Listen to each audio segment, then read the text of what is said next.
Okay, ma. Next topic in greedy method is job sequencing with deadlines. So,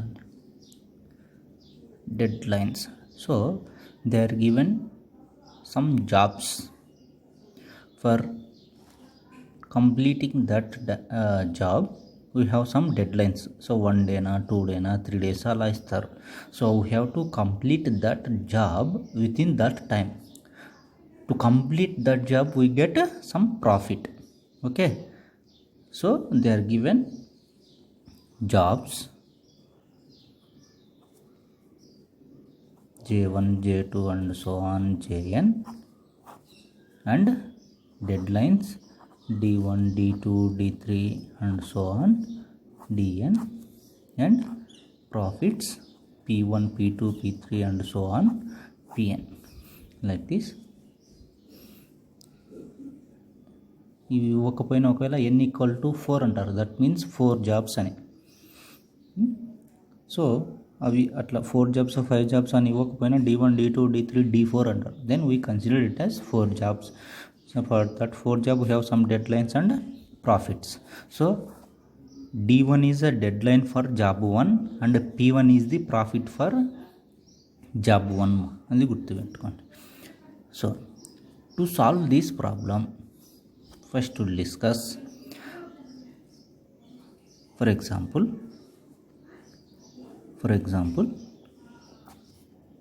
for job 1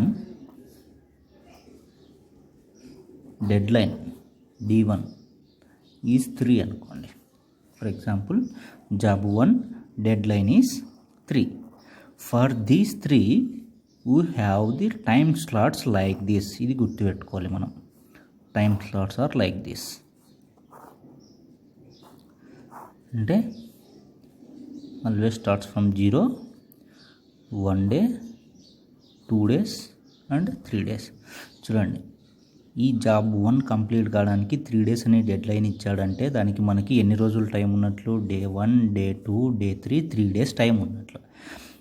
so always we choose maximum deadline for storing J1. అది చూడండి.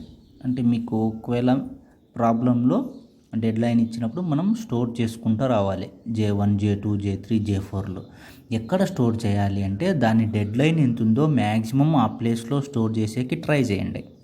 అంటే దీని maximum dead line 3 కదా, అంటే J3 ఇక్కడ try చేస్తాం maximum. ఒకవేళ ఖాళీ ఉంటే, ఒకవేళ ఈ ప్లేస్ ఖాళీ లేదనుకోండి, ఇంకా మనకి ఎన్ని పాసిబిలిటీస్ ఉన్నట్లు? 2 పాసిబిలిటీస్ ఉన్నాయి కదమ్మా. అంటే ఈ జాబ్ కంప్లీట్ చేయడానికి మనకు మొత్తం 3 పాసిబిలిటీస్. ఈ 3 రోజుల్లో ఎప్పుడైనా చేయొచ్చు నువ్వు. ఎందుకు ఇలా చెప్తున్నాను అంటే, ఇప్పుడు ఈ జాబ్ ఈ ప్లేస్లో నువ్వు ప్లేస్ చేసుకున్నావు అంటే రిమైనింగ్వి ఇక్కడ ప్లేస్ చేయొచ్చు. అదే నువ్వు ఆల్రెడీ ఒక జాబ్ ఈ ప్లేస్లో స్టోర్ అయ్యింది అంటే ఇంకా ఇన్ని ప్లేసెస్ ఉన్నట్లు నీకు 2 ప్లేసెస్ ఉంటాయి.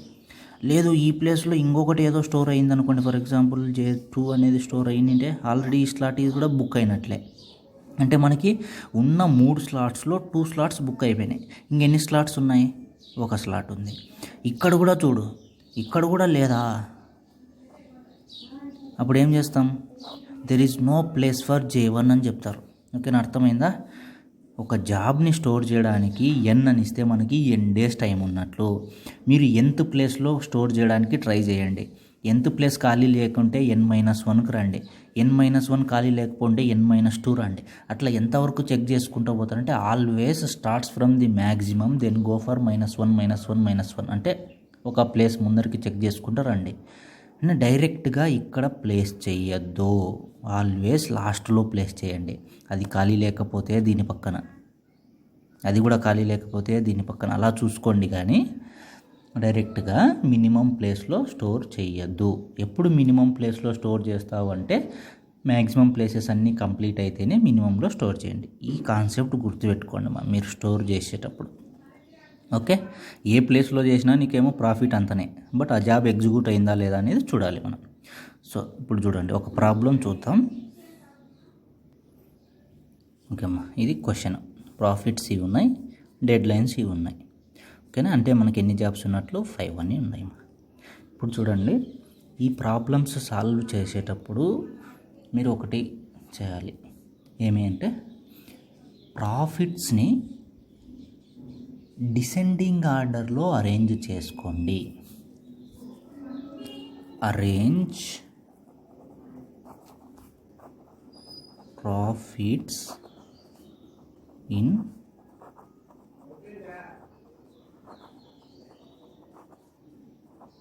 డిసెండింగ్ ఆర్డర్ అంటే ఎట్లా, ఫస్ట్ హైయెస్ట్ ఉండాలి, హైయెస్ట్ టు లీస్ట్ ఉండాలి.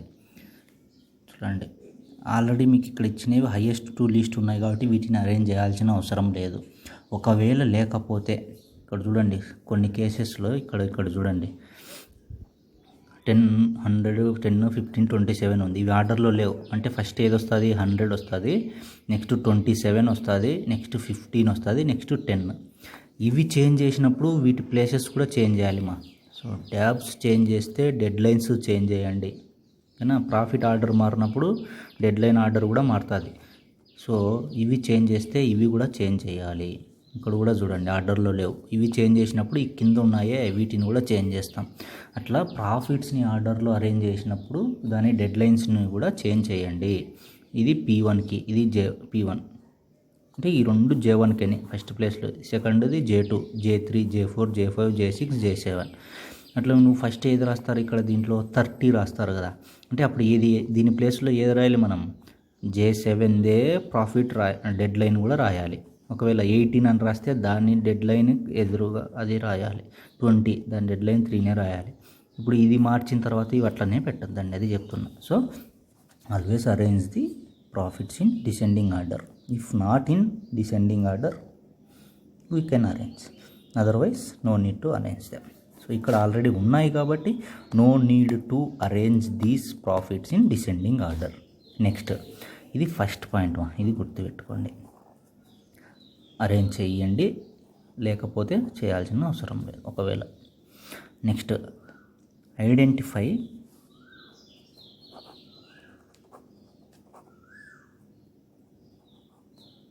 Maximum deadline. మీకు ఇచ్చిన ప్రాబ్లంలో అన్నిట్లో మ్యాక్సిమం డెడ్ లైన్ ఏది, 3. ఓకేనా, అంటే మనము స్లాట్స్ తీసుకోండి.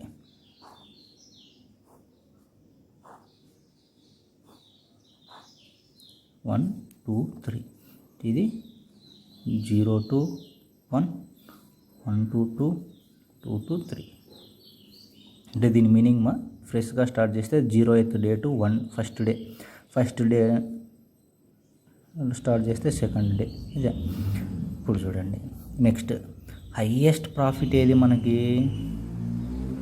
P1 అంటే ఇది J1నే కదా, వాళ్ళు ఇచ్చిన దాని ప్రకారము ఇది J1, ఇది J2, ఇది J3, ఇది J4, ఇది J5. అదే ఒకవేళ మీరు ఆర్డర్లు మారితే ఇవి కూడా మారుతాయి, అది గుర్తుపెట్టుకోండి. ఇప్పుడు డెడ్ లైన్ 3 అన్నారు కాబట్టి మీరు డెడ్ లైన్స్ని చూడొద్దు, మనకు కావాల్సింది ప్రాఫిట్స్. ఓకే, హైయెస్ట్ ప్రాఫిట్ దేనికి ఉంది, J1.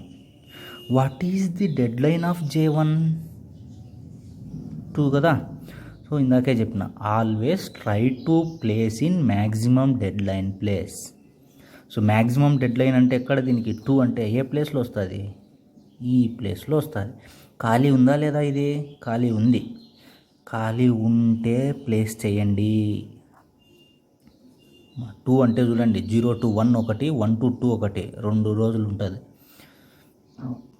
దీన్ని 2 అంటే దీన్ని ప్లేస్ చేయడానికి 0 to 1లో అయినా ప్లేస్ చేయొచ్చు, 1 to 2లో అయినా ప్లేస్ చేయొచ్చు. 1 అంటే 0 to 1లో మాత్రమే ప్లేస్ చేస్తావు. 3 అంటే 0, 1లో ప్లేస్ చేయొచ్చు, 1, 2లో ప్లేస్ చేయొచ్చు, 2, 3లో ప్లేస్ చేయొచ్చు. బట్ ఆ ప్లేసులు ఖాళీ ఉంటే, లేకపోతే చేయలేము. బట్ ఇక్కడ ఖాళీ ఉంది కాబట్టి J1 రాసుకున్నాం. రైట్, అంటే P1 అయిపోయింది కదా, P1 అయిపోయింది ఫస్ట్. రైట్, నెక్స్ట్ స్టెప్లో సేమ్ అవే స్లాట్స్ అలానే రాసుకోండి. ఆల్రెడీ ప్లేస్ చేసినది కూడా అలానే రాయండి. అంటే ఈ ప్లేస్లో ఏది ఉంది, J1 ఉండింది.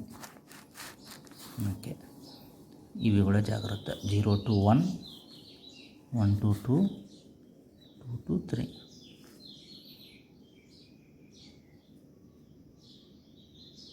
ఫస్ట్ ఇది ఇక్కడ ప్లేస్ చేసినాం కదా ఆల్రెడీ. ఇప్పుడు నెక్స్ట్ ప్రాఫిట్ ఏది, 15.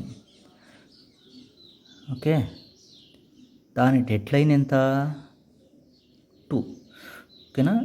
అంటే ఇప్పుడు ఈ 2ని ప్లేస్ చేయడానికి మనకి ఎన్ని స్లాట్స్ ఉంటాయమా, 0 to 1 అనేది ఒకటి ఖాళీ ఉండాలి. ఖాళీ అని కాదు, ఎన్ని ప్లేసుల్లో చేయొచ్చు దీన్ని, 2 ప్లేసెస్లో. ఒకటి 0 to 1లో అయినా చేయొచ్చు, ఆర్ 1 to 2లో అయినా చేయొచ్చు. రైట్, ఇది గుర్తుపెట్టుకోండి. 2 అంటే 2 ప్లేసెస్లో మనం ప్లేస్ చేయొచ్చు. ఆ 2 ఖాళీ ఉన్నాయా లేదా. ఆల్రెడీ నేను చెప్పింది ఏమి మీకు, మ్యాక్సిమంలో ప్లేస్ చేయడానికి ట్రై చేయండి. ఈ ప్లేస్లో ఆల్రెడీ ఉంటే ఏం చేయమన్నాం, ఇక్కడికి రండి. అదే ఇక్కడ ప్లేస్ చేయొచ్చా, మనము చేయలేము. ఎందుకంటే దాని డెడ్ లైన్ 2నే కాబట్టి 2 దాటిపోకూడదు. ఓకే, సో ఇక్కడ లేదు కాబట్టి ఎక్కడ ప్లేస్ చేయొచ్చు, J2ని ఇక్కడ ప్లేస్ చేయొచ్చు. అర్థమైందా. J1 ఆల్రెడీ ఉంది కాబట్టి J2ని ఇక్కడికి వచ్చినాం. అదే J1 ఇక్కడ ఖాళీ లేకుండా ఉండింటే J2ని ఇక్కడే ప్లేస్ చేస్తావు. So always try to place in maximum deadline place. Next 2 profits అయిపోయినాయమ్మా. What is third profit, 10. Right, దాని డెడ్ లైన్ ఎంత, 1. అంటే ఎక్కడ ప్లేస్ చేయగలరు దీన్ని, ఓన్లీ 0 to 1 ప్లేస్లో మాత్రమే పెట్టగలం దాన్ని, అది ఖాళీ ఉంటేనే. ఒకవేళ అది ఖాళీ లేకపోతే ఇట్ ఈజ్ నాట్ పాసిబుల్ అంటాం. ఇక్కడ చూడండి, 0 to 1 ఖాళీ ఉందా, లేదు. అంటే J3 is not possible. Right, J3 అయిపోయింది. నెక్స్ట్ ఏమి,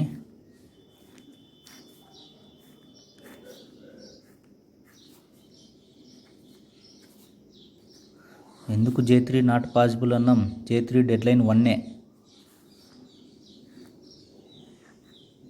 D3 = 1 అంటే దీనికి పాసిబుల్ ప్లేసెస్ ఏమి, 0 to 1లో మాత్రమే. 0 to 1 ఇక్కడ ఖాళీ ఉందా, లేదు కాబట్టి నాట్ పాసిబుల్ అని రాసుకున్నాం. సో ఆల్రెడీ ఇక్కడ J2 ఉంది, ఇక్కడ J1 ఉంది. రైట్, నెక్స్ట్ ప్రాఫిట్ చూడండి, అంటే J4. దాని డెడ్ లైన్ ఎంతమా, 3 days. అంటే 3 అంటే ఏ ప్లేసుల్లో చేయొచ్చు, 0 to 1లోనా, 1 to 2లో అయినా, 2 to 3లోనా. 3 స్లాట్స్ ఉంటాయి. ఈ 3 స్లాట్స్లో మనము చెక్ చేయాల్సిందేమి, maximum deadline first check చేయండి, ఉందా లేదా. ఎస్, ఖాళీ ఉంది. ఒకవేళ ఇది ఫిల్ అయింటేమా ఇక్కడ చూస్తాం, ఇక్కడ కూడా ఫిల్ అయింటే ఇక్కడ చూస్తాం, ఇక్కడ కూడా ఫిల్ అయితే నాట్ పాసిబుల్ అని రాస్తారు దీనిలాగానే. సో ఇక్కడ ఖాళీ ఉంది కాబట్టి no problem to assign job 4 here. Job 4 ఇక్కడ ఇచ్చినాం. రైట్, నెక్స్ట్ ప్రాఫిట్ ఏమ్మా, 1 డెడ్ లైన్ ఎంత, 3. సో దీనికి కూడా 3 days టైం ఉంది. బట్ ఆ 3 days ఖాళీ ఉన్నాయో లేదా చెక్ చేయండి. ఫస్ట్ చెక్ చేయాల్సింది మ్యాక్సిమం ఖాళీ లేదు, నెక్స్ట్ ఖాళీ లేదు, నెక్స్ట్ ఖాళీ లేదు. అంటే J5 ఆల్సో నాట్ పాసిబుల్. ఎందుకు, 0 to 1 ఖాళీ లేదు, 1 to 2 ఖాళీ లేదు, 2 to 3 కూడా ఖాళీ లేదు. సో ఇప్పుడు మనకి మొత్తానికి ఎన్ని ప్లేసెస్ అయిపోయినాయి, అన్నీ అయిపోయినాయి. కానీ జాబ్స్ కంప్లీట్ అయినాయా లేదా చూడండి. J1 చెక్ చేసినాం, J2 చెక్ చేసినారు, J3 చెక్ చేసినాం, J4 చెక్ చేసినాం, J5. ఎస్, జాబ్స్ కూడా కంప్లీట్ అయినాయి. Next after this right the table.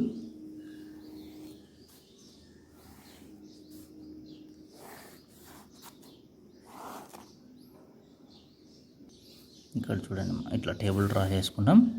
First దాంట్లో జాబ్,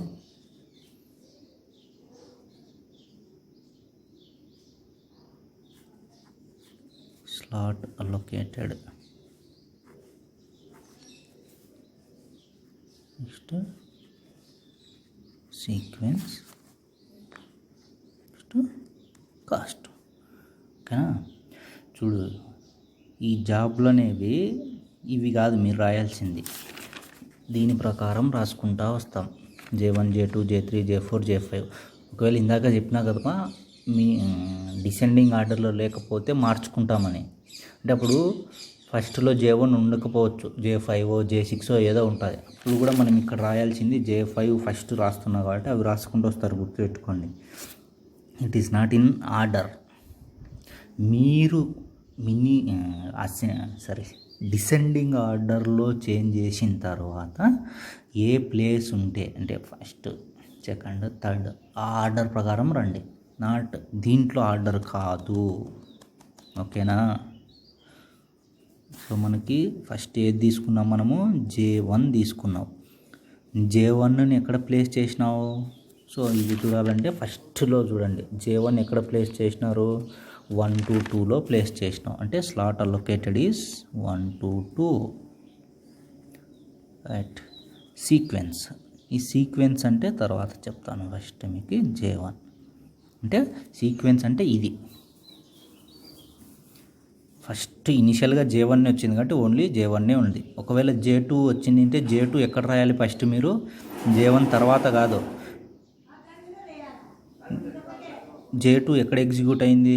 J1 కన్నా ముందు ఎగ్జిక్యూట్ అయింది. అంటే సీక్వెన్స్ ఏమవుతుంది? J2 J1 అవుతుంది సీక్వెన్స్. సో అది గుర్తుపెట్టుకోండి. మనం ఇక్కడ వచ్చే సీక్వెన్స్ ఈ సీక్వెన్స్ సేమ్ ఉండాలి. ఇప్పుడు J1 కాస్ట్ ఎంత అంటే J1 ప్రాఫిట్ ఎంత చూడండి, 20 కదా. రైట్. నెక్స్ట్ మనకి ఆర్డర్లో ఏది ఉంది? జాబ్ J2 ఉంది. J2ని ఎక్కడ ప్లేస్ చేసినావు? 01లో ప్లేస్ చేసినావు. ఇక్కడ స్లాట్ అలొకేట్ చేసేటప్పుడు స్లాట్స్ ఫస్ట్ ఏ స్లాట్ ఉంటుందో అదే రాయండి. 0 to 1 ఫస్ట్, 1 to 2. ఎట్లా రాస్తున్నాను ఇది సార్ అంటే ఇక్కడ నీకు తెలుస్తుంది కదా, ఫస్ట్ 01 1 2 అని. దీన్ని ఇటు పక్క రాయొద్దుమా, ఎందుకంటే దీనికన్నా ముందు ఎగ్జిక్యూట్ అయింది కాబట్టి. సార్ నెక్స్ట్ కదా ఎగ్జిక్యూట్ అయింది అన్నారు మీరు. ఓకే, నెక్స్ట్ ఎగ్జిక్యూట్ అయింది, బట్ ఆర్డర్ ఏది? ఫస్ట్ J2 కదా. సో సీక్వెన్స్ 01లో ఎగ్జిక్యూట్ అయింది ఎవరు? J2. Next J1. దీని కాస్ట్ ఎంతమా? 20 + 15 35. 15 ఎక్కడి నుంచి వచ్చింది? ఇక్కడ చూడండి 15. నెక్స్ట్ ఆర్డర్లో ఏముందేమో J3 ఉంది. J3ని ప్లేస్ చేసినామా మనం ఎక్కడన్నా? నాట్ పాసిబుల్ అని రాసినాం. సో ప్లేస్ చేయలేదు కాబట్టి పైన ఉన్నవి యాజ్ ఇట్ ఈజ్గా అలానే రాయండి. 0 to 1 1 to 2. చూడండి, these two are same means these two are సేమా కదా. ఇక్కడ చూడు, ఈ రెండు సేమ్ కాదు, కొత్తది వచ్చింది. కానీ ఇక్కడ చూడండి కొత్తది ఏం రాలేదు. అంటే J3 ఈజ్ నాట్ అలొకేటెడ్ అని. అంటే J3 మనం అలొకేట్ చేయలేదు కాబట్టి J2 J1 అలానే ఉంటాయి. ఏం అలొకేట్ లేదు కాబట్టి కాస్ట్ అలానే ఉంటుంది. సో ఇది గుర్తుపెట్టుకోండి మీరు. ఈ జాబ్ అలొకేట్ చేయలేదు అంటే ఈ పైన ఉన్నవన్నీ సేమ్ ఉంటాయి. ఇక్కడ చూడండి, నాట్ పాసిబుల్ అన్నారు కాబట్టి ఇది ఇది ఇది అన్నీ ఇక్కడ ఎట్టున్నాయి ఇక్కడ అలానే ఉంటాయి. ఓకే. Next J4. రైట్. J4ని మనం ప్లేస్ చేసినామా లేదా? ఎస్, ప్లేస్ చేసినావు. ఎక్కడ? 2 3 ప్లేస్లో. 2 3 అంటే ఎక్కడ వస్తుంది? ఆఫ్టర్ 1 2 కదా. అంటే ఫస్ట్ 0 1, నెక్స్ట్ 1 2, నెక్స్ట్ 2 3. ఈ సీక్వెన్స్లో మా ఫస్ట్ J2 J1 ఉంది, నెక్స్ట్ J4 ఉంది. ఎట్లా చెప్తున్నావు ఫస్ట్ J2 J1 అని? ఇక్కడ చూడు, 0 1 ప్లేస్లో ఏది ఎగ్జిక్యూట్ అయింది? J2. చూడండి ఇక్కడ కూడా ఈ ప్లేసులు సేమ్ ఉండాలి. 1 2లో ఏది ఎగ్జిక్యూట్ అయింది? J1. 2 3లో ఏది ఎగ్జిక్యూట్ అయింది? J4. కాస్ట్ ఎంత ఇప్పుడు? 35 ప్లస్ J4 ప్రాఫిట్ 5. ఓకేనా? 40. నెక్స్ట్ అయిపోలేదు ఇంకా జాబ్స్. J5 ఉంది. J5 ప్లేస్ చేసినామా, నాట్ పాసిబుల్. ఎందుకు పాసిబుల్ అయింది? అది 01 ఖాళీ లేదు, 12 ఖాళీ లేదు, 23 ఖాళీ లేదు. అంటే దీని మీనింగ్ ఏమా, not possible means no change in the slots, no change in the sequence, no change in the cost. Sorry, not J1, J2, J1 కాస్ట్లో కూడా నో చేంజ్ కదా. అన్నీ అయిపోయినాయి కదా. J1 అయిపోయింది, J2 అయిపోయింది, J3 అయిపోయింది, J4 అయిపోయింది, J5 అయిపోయింది. ఎస్, ఫైనల్గా దేర్ఫోర్ ఇవన్నీ ఫీజిబుల్ సొల్యూషన్స్. దీంట్లో బెస్ట్ సొల్యూషన్ ఏది? సరే, ఫీజిబులే, కానీ మనం ఇక్కడ ఆప్టిమల్ సొల్యూషన్ ఇదంతా. సో ఇవి ఫీజిబుల్ సొల్యూషన్స్. ఇది ఫీజిబుల్ కాదు, ఎందుకు? మన కన్స్టెంట్స్ని సాటిస్ఫై చేయలేదు, ఇది ఫీజిబుల్ కాదు, అట్లా. సో మనకి ఫైనల్గా ఇదంతా ఆప్టిమల్ సొల్యూషనే కదా. Therefore the optimal solution is ఏమి? ఏ జాబ్స్ J2, J1, J4 ఇవి ఆర్డర్లో రాయొద్దు.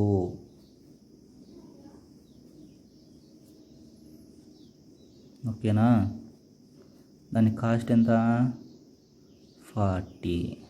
ఓకే, ఇవి ఆర్డర్లో రాస్తున్నామంటే first J1, J2, J4 execute అవుతున్నాయని. కానీ మనకి ఫస్ట్ ఏది రాసినావు? J2, J1, J4. ఈ సీక్వెన్స్ సేమ్ ఉండాలి. రైట్, ఇది ఆప్టిమల్ సొల్యూషన్. ఓకేనా? చూడండి.